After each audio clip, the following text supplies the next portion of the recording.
이곳에서 제공되는 정보는 투자 권유를 목적으로 하지 않습니다. 또한 제공되는 내용은 극히 개인적인 의견임을 알려드립니다. 따라서 모든 내용은 단지 참고사항으로만 사용하셔야 합니다. 그리고 그 어떤 법률적 책임을 지지 않는다는 점을 인지하시기 바랍니다. 투자는 반드시 자기 자신의 판단과 책임하에 하여야 하며, 따라서 투자 손익에 대한 책임은 투자자 스스로에게 귀속됨을 알려드립니다.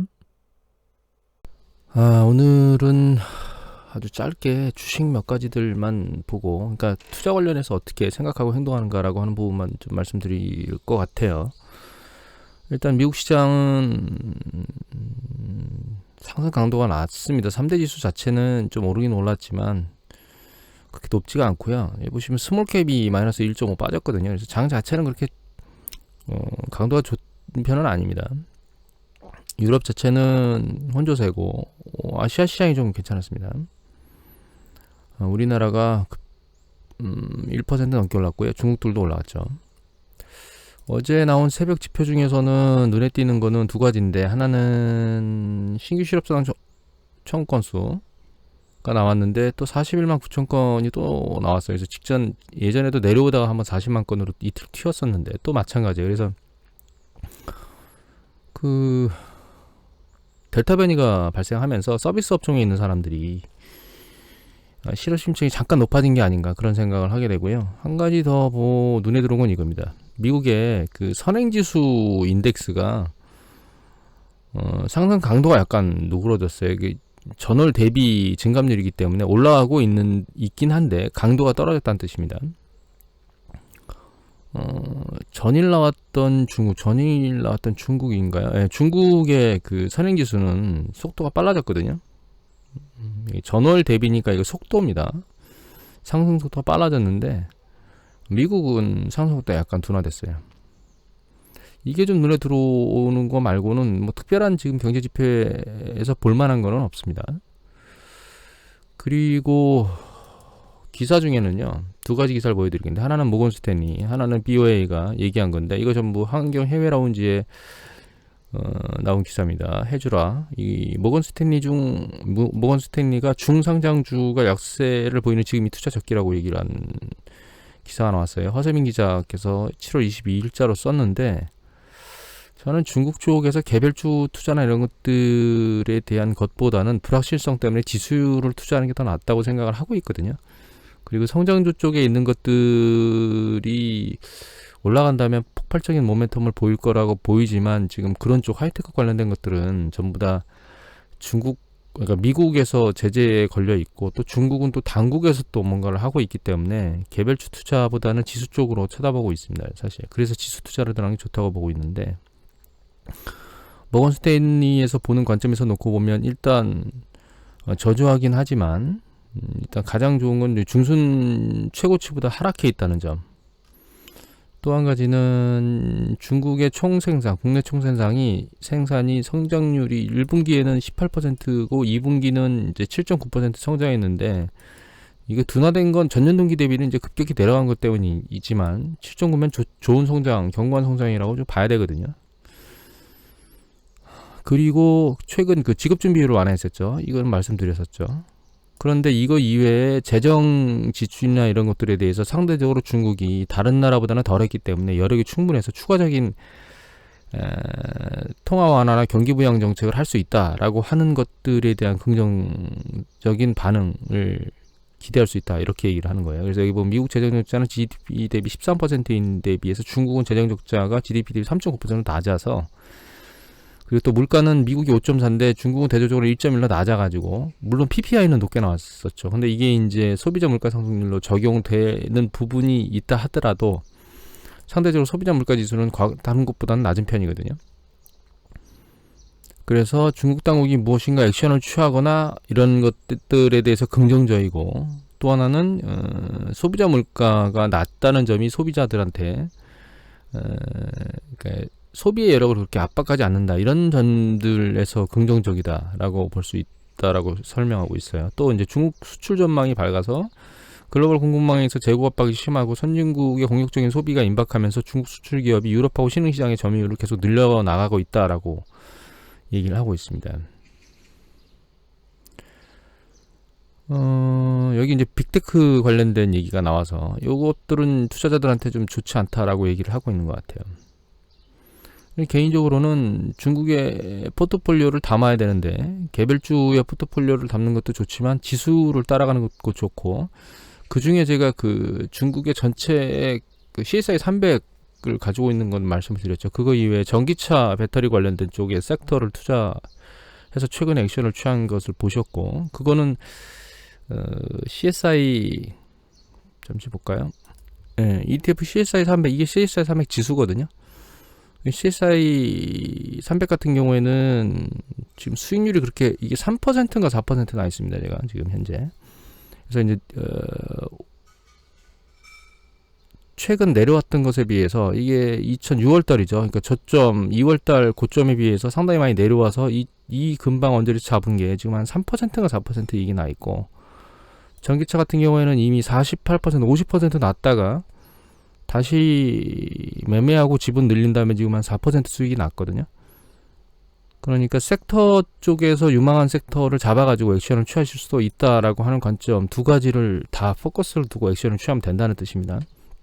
개별주를 하지 않는다 하더라도 유망한 섹터를 선택해서 투자함으로써 이익을 낼 수 있는 기회는 가지고 있습니다.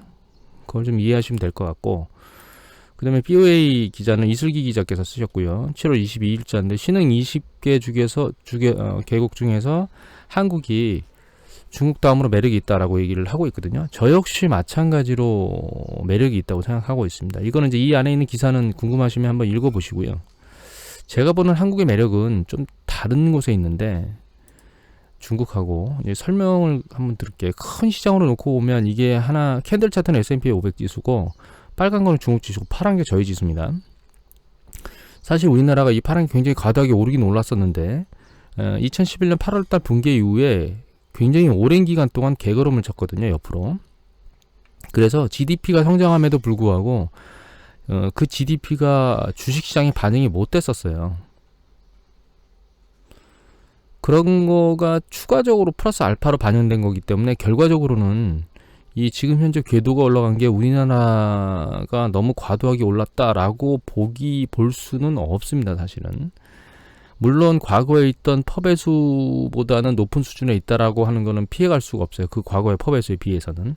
근데 한 가지 우리가 생각해 봐야 될 거는 우리가 과거 여기 보시면 이 파란색을 쭉 보면 한 2000선 넘어가면 항상 두들겨 맞고 내려왔었죠. 그러다가 2000년대 중반에 그걸 뚫고 올라갔거든요.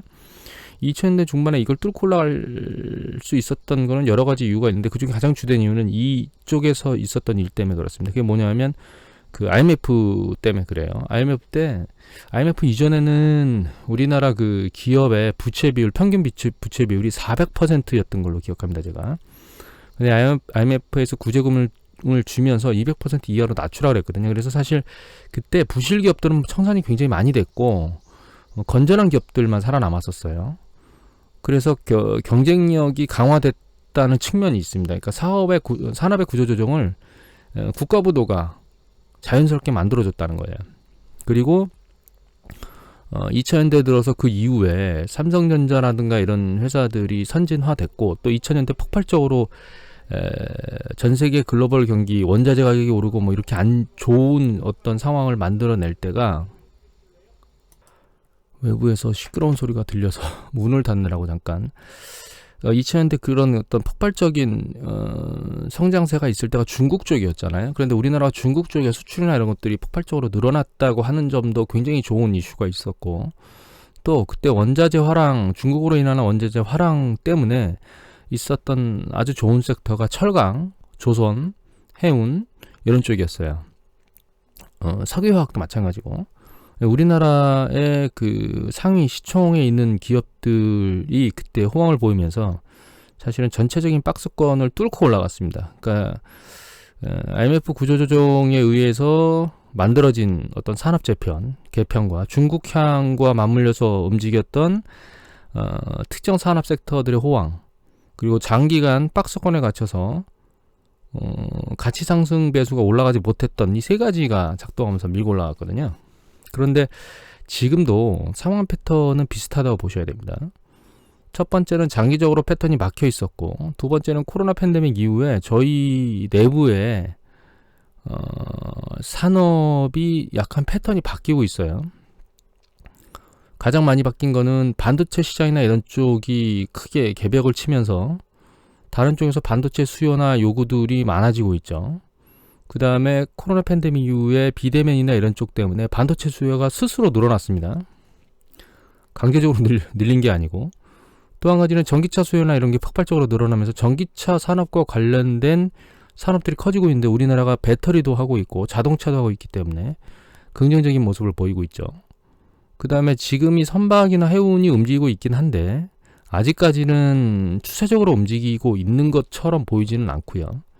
선박 같은 경우는 2024년도 이후에는 과거 노후 선박들이 폐선되면서 우리나라의 긍정적인 이슈들을 주게 될 겁니다. 그리고 그러한 이슈 중에 긍정적인 건 예전에 한번 말씀을 드렸었는데, 2016년도에 중국의 LNG선인가요를 인수했다가 2년 뒤에 폐선이 돼가지고, 그러니까 그 배 자체가 인수해간 회사에서 그걸 쓸모가 없어서 폐선을 했죠. 그래서 하이테크니컬 관련된 선박은 한국 쪽의 수주가 폭발적으로 늘어난 상황입니다. 그 이후에는. 그래서 아직 중국이 조선업에서 기술을 못 따라왔다라고 보고 있거든요. 그 조선업의 사이클이 만들어지면 그거에 맞물려서 이제 철강 쪽도 역시 같이 맞물려서 움직이게 될 겁니다. 또한 코로나 이후에 저희 코로나 지금 최근 코로나만 얘기하지는 않고 그 전후에 K컬처와 관련된 것들의 세계 인지도나 이런 것들이 많이 높아졌고, 의료 시장도 마찬가지입니다. 그런 부분들도 많이 높아졌기 때문에 산업 구조가 코로나 이전과 이후가 약간씩 좀 바뀌고 있다라고 하고, 그게 이제 한국 시장에 긍정적인 역할을 하고 있다고 보고 있거든요. 그래서 향후에 한국의 지수는 성장 가능성을 충분히 가지고 있다고 보고 있습니다. 그런 관점에서 한국이 투자 매력도가 높다고 보고 있어요. 그래서 일정 수준은 국가 포배수가 상대적으로 높아질 수 있는 가능성을 가지고 있다고 보고 있습니다. 개인적으로는. 한국 같은 경우엔, 저희 같은 경우엔. 그 다음에 이제 중국 쪽은 장기적으로 놓고 보시면 굉장히 특이한 패턴을 가지고 있는데, 잘 보시면 이 시기를 먼저 보셔야 돼요. 이 시기 보시면 IT 버블 붕괴 이후에 조정을 다 받고 다른 국가들은 다 올라가고 있는데 중국 시장만 추세적으로 내려가고 있죠. 이건 무슨 얘기냐면, 이건 이제 이 포커스를 보셔야 돼요. 글로벌 경제가 같이 맞물려서 움직이면서 전부 다 확장면으로 올라가고 있는데 중국만 같이 확장하고 있는 과정 중에서 주가가 내려가고 있다는 뜻입니다. 그럼 결과적으로 어느 순간에 반영하게 되죠. 여기에. 이 시기에도 똑같습니다. 보시면 글로벌 금융위기에 급등했다가 폭락했는데 반등한 이후에 추세적으로 내려가고 있죠. 우리나라는 개걸음을 쳤다는 걸 빼고 우리나라를 제외하고 나면 미국이나 아시아 시장 같은 경우에도 계속 우상향했던 기억이 있으실 겁니다. 그런데 보시면 추세적으로 계속 내려가고 있죠. 그걸 폭발적으로 다시 한번 또 반영하고 다시 내려왔어요. 최근 같은 경우 이렇게 폭발적으로 일어날 수 있는 가능성이 있겠느냐, 여기까지는 기대를 하지는 않고 있습니다. 다만 최근 제가 투자한 가장 주된 이유는, 올 들어서 우리나라 같은 경우에는 작년 하반기에 너무 많이 올랐거든요. 그래서 올해 올라가는 게 주춤한 거고, 물론 그럼에도 불구하고 지금 정고점의 상단 부분에서 놀고 있거든요. 그리고 이제 미국 지수는 계속 올라갔고 중국 지수는 밑으로 내려와 있죠. 그래서 이 내려와 있음을 메꾸는 작업을 할 거라는 거예요. 왜냐하면 글로벌 경제가 같이 맞물려서 성장하고 있는데 성장률이 그렇게 나쁘지 않은 중국이 이렇게 밑에만 있을 수는 없다는 거죠. 그래서 그걸 메꿀 것이다 라고 하는 생각을 하고, 그것에 지수를 갈 거냐 혹은 특별 유망한 섹터를 갈 거냐 라고 하는 판단을 내려야 되고, 결과적으로는 저는 두 가지를 다 들어갔다는 거죠. 근데 그 중에 이제 섹터가 훨씬 더 빠르게, 전기차 섹터가 빠르게 움직인 겁니다. 이게 제가 들어간 섹터 인덱스에 솔라시티 차이나 일렉트릭, 이거 타이거 전기차 차이나가 이거를 추적하는 겁니다. 제가 얘기 드린 게. 여튼 그래서 중국도 그렇고 저희도 그렇고 일정 수준 긍정적으로 바라보고 있다라고 말씀을 드릴 것 같아요. 그 다음에 이제 다른 주식들 몇 가지 좀 말씀드리면, 계속 드리는 말씀 중에 디오 같은 경우에는 투자자별 매매 동향이 보시면 외국인들이 계속 끌어올리고 있거든요. 외국인들이 계속 끌어올리고 있는데 얘가 그냥 그 인수 모멘텀도 있지만 성장에 대한 모멘텀도 같이 있는 거라 유심히 잘 보시면 좋을 것 같고, 다만 최근에 보시면 이게 많이 올랐습니다. 그러니까 이 차트로 보면 많이 올랐고, 그렇지만 가치 배수는 아직 많이 올라가진 않은 상태, 상단 배수까지 올라가진 않았습니다. 과거에 비해서.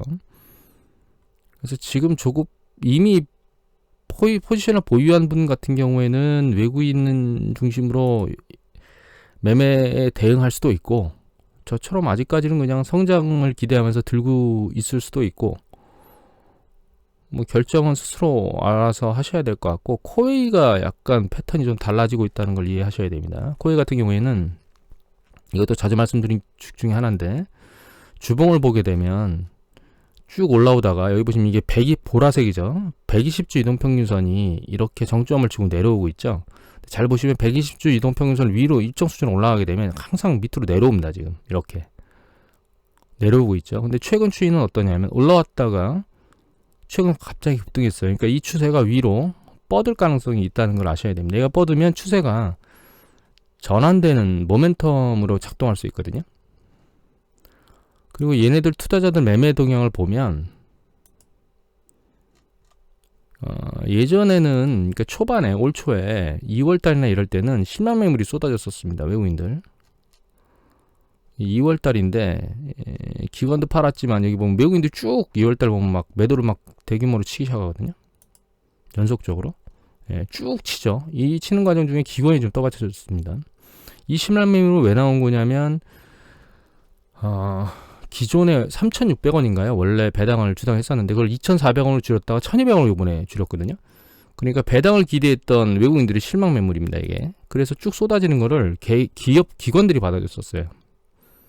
근데 최근에는 동향이 좀 바뀌었습니다.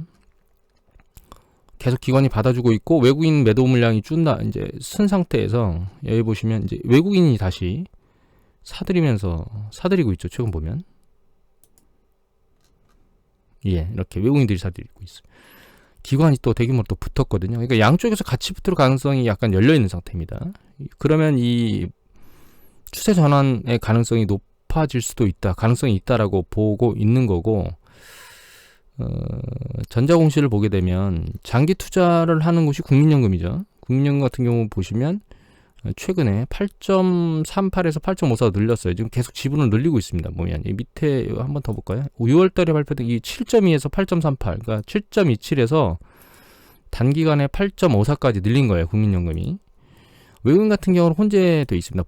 블록락 같은 경우에는 여기 보시면 5에서 3.83으로 줄였지만 임팩트셋 매니지먼트에서는 보유비를 5.57에서 6.1로 늘렸거든요. 그러니까 이렇게 생각하셔야 돼요. 외국인들은 그 배당과 관련된 실물 매물은 소멸되고 성장과 관련된 그 투자 매물은 늘어난다, 이렇게 보시면 될 것 같아요. 그게 현재 그 코웨이의 전체적인 움직임이 아닌가, 투자자들의 시각이 아닌가 이렇게 보고 있습니다. 제가 이제 이게 코웨이를 계속 말씀드린 건 체계가 바뀌어서 성장 쪽으로 모멘텀이 작동했다고 계속 말씀을 드렸죠. 저는 이제 그쪽으로 바라보고 투자를 하고 있다고 생각하시면 됩니다.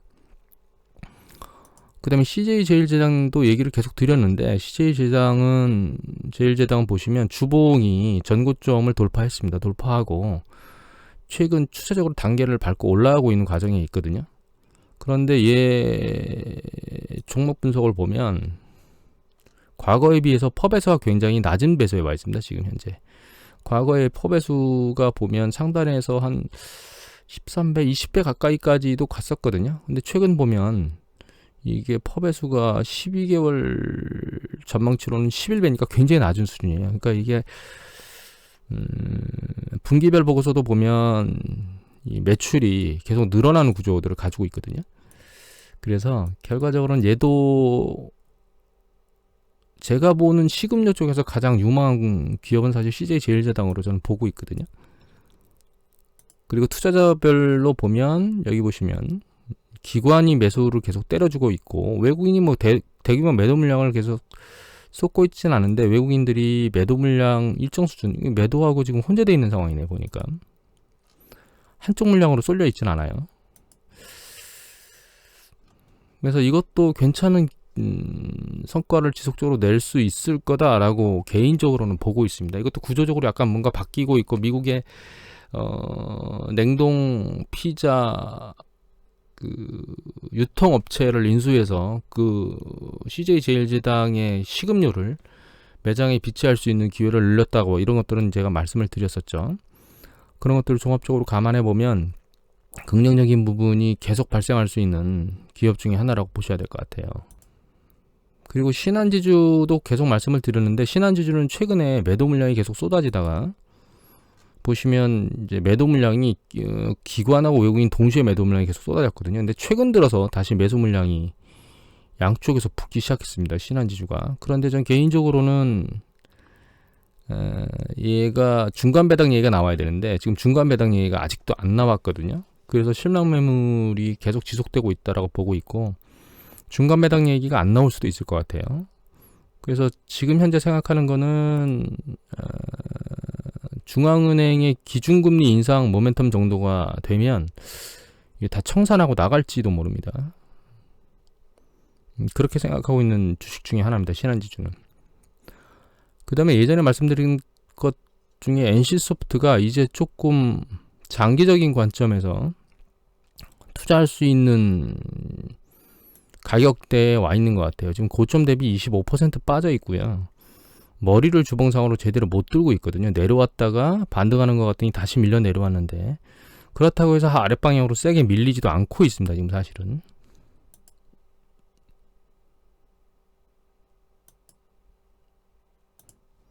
여기 밑에서 지금 저점을 찍으면서 왔다 갔다 하고 있거든요.